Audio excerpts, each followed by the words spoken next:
Takrifan daulah.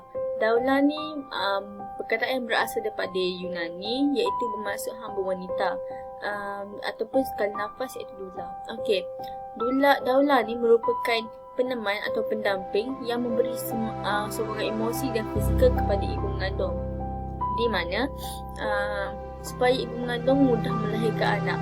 Daulah ni bukannya seorang bidan. Daulah ni merupakan seseorang yang tiada sebarang ilmu, kelayakan dan kemahiran bagi menyambut kelahiran anak tersebut. Daulah ini yang layak menjadi daulah ialah seorang suami di mana dia boleh menggenggam tangan isterinya dengan memberi sokongan emosi dan mengajar ibu mengandung yang ingin melahirkan anak itu cara pernafasan yang betul supaya dapat mengurangkan kes kematian ibu mengandung yang ingin melahirkan anak. Dipercayai daulah ni dapat mengurangkan kes kematian ibu mengandung yang melahirkan anak. Itulah daulah. Daulah ni menasihati wanita yang mengandung di luar sana untuk bersalin di rumah. Oleh disebabkan terpengaruh dengan kata-kata daulah ni, ibu memilih jalan yang tak selamat dengan melahirkan anak di rumah tanpa hadirnya seorang pakar dalam kes tersebut. Ada risiko untuk melahirkan anak di rumah, antaranya ialah kurangnya penjagaan yang rapi.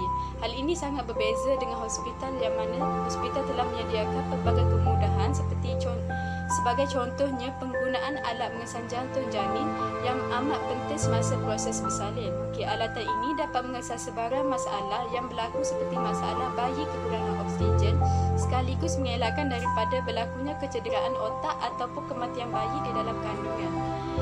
Seterusnya, risiko untuk mengalami pendarahan yang teruk selepas bersalin. Hal ini menjadi punca utama kematian ibu bersalin. Tanpa ubat-ubatan dan peralatan hospital, kes sebegini sukar untuk dikendalikan. Oleh itu, wanita yang mengandung perlulah berfikir dengan betul kerana hal ini. Daulah ini bahaya kerana kegiatan atau perbuatan mereka tidak diiktiraf oleh mana-mana agensi atau pihak yang bertanggungjawab.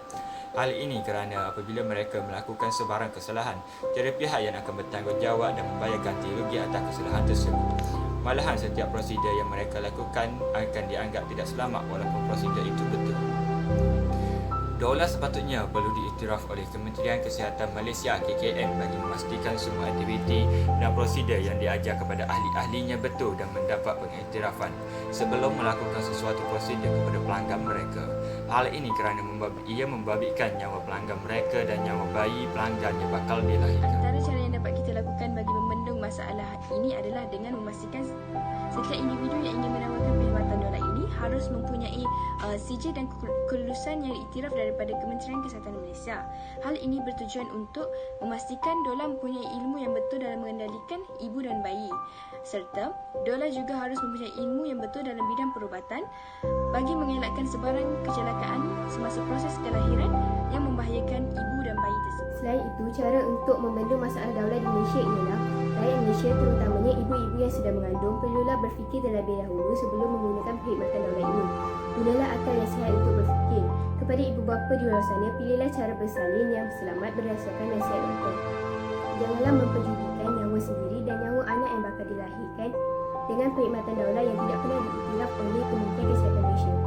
Sebagai contoh, jika seseorang mempunyai tumor otak, dia akan mengharapkan pakar bedah saraf untuk beroperasi pada dia, bukan pakar bedah ortopedik.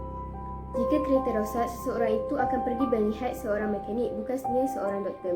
Jadi silalah dapatkan pengetahuan daripada pakar yang sewajarnya. Kesimpulannya, daulah bukan seorang bidan dan juga seorang yang tiada sebarang kemahiran, kelayakan atau pengetahuan tentang cara untuk melahirkan anak, cara untuk menyambut kelahiran anak.